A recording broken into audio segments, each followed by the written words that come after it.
জুলাই আগস্টের গণহত্যার বিচার না হওয়া পর্যন্ত দেশ স্থিতিশীল হবে না বলে মন্তব্য করেছেন উপদেষ্টা মাহফুজ আলম।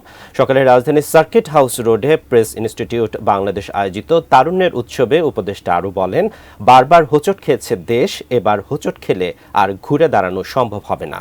এই অনুষ্ঠানে শহীদ শাকিলের কথা বলতে গিয়ে সংজ্ঞা হারান মা বিবি আয়েশা। নতুন বাংলাদেশ বিনির্মাণে তরুণদের ঐক্যবদ্ধ করার লক্ষ্যে তথ্য ও সম্প্রচার মন্ত্রণালয়ের আয়োজনে পিআইবি মিলনায়তনে শুরু হয়েছে তারুণ্যের উৎসব 2025।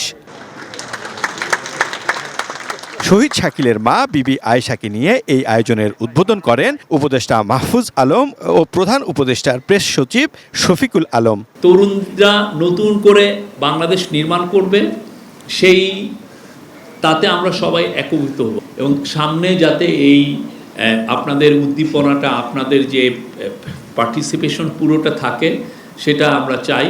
অনুষ্ঠানে ছেলে হত্যার বর্ণনা দিতে গিয়ে সংজ্ঞা হারান শহীদ শাকিলের মা বিবি আয়েশা।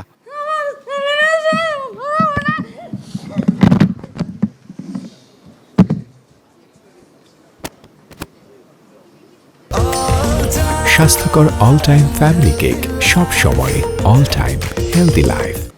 এ সময় জুলাই গণহত্যার বিচার প্রসঙ্গে উপদেষ্টা মাহফুজ আলম বলেন, এই বিচার নিশ্চিত করতে পারলেই সফল হবে অন্তর্বর্তী সরকার। তিনি বলেন, রাষ্ট্রের গুরুত্বপূর্ণ জায়গায় এখনো বসে আছে আওয়ামী লীগের দোসররা।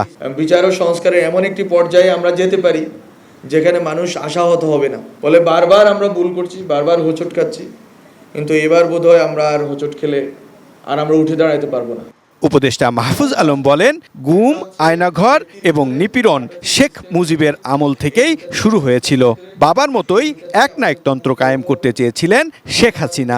এই তরুণদেরকেই তো শেখ হাসিনা তার আদর্শিক যেই পাঠশালায় ভর্তি করতে চেয়েছিল, পাঠশালায় ভর্তি করে তাদের মাথা ব্রেইন ওয়াশ করে শেখ মুজিবের বন্দনা, শেখ হাসিনার বন্দনা, এসবের মধ্য দিয়ে একটা প্রজন্ম, কয়েকটা প্রজন্মকে তৈরি করে 2041 সাল পর্যন্ত ক্ষমতা স্থায়ী করা তাদের পরিকল্পনা ছিল। এই প্রজন্মই তাদের এই আয়নাঘর ভেঙে দিয়েছে।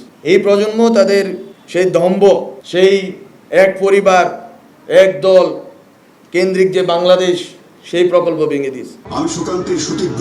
উৎসবে জুলাই অভ্যুত্থান নিয়ে নির্মিত শ্রাবণ গুচ্ছ সহ বেশ কিছু চলচ্চিত্রের প্রদর্শনী হয়। সাথে ছিল জুলাই অভ্যুত্থানের বাছাই করা আলোকচিত্র, গ্রাফিতি ও ভিডিও প্রদর্শনী।